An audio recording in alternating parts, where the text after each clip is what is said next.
At this point, we have covered navigating a viewport, switching between viewports, framing objects in a view, moving between different tools, naming your objects, and even resetting your objects to the origin. So at this point, we are almost ready to start modeling. We just have to talk about a few more things because there are a few more things on the screen and you should know what they all do.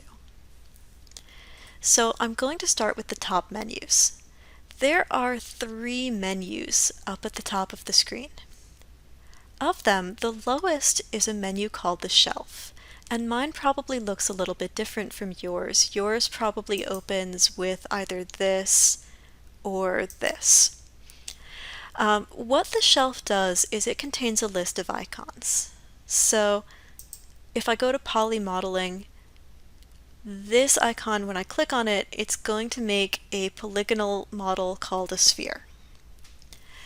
This is analogous to the Create menu, Polygon Primitives, Sphere, or also to the hotbox, which is again the spacebar, press and hold down, Create, Polygon Primitives, Sphere. For most modeling situations, the shelf here is completely useless and it takes up valuable screen space. A lot of modelers really hate having it open because all it does is give you icons, and icons are kind of useless. For me, what I like to do is I like to create custom shelves. So I have a bunch of scripts that I use when I'm rigging, and I store my scripts up here so that I can access them very quickly. You can add any command that you want to a shelf by locating that command. Here's my old friend the smooth command.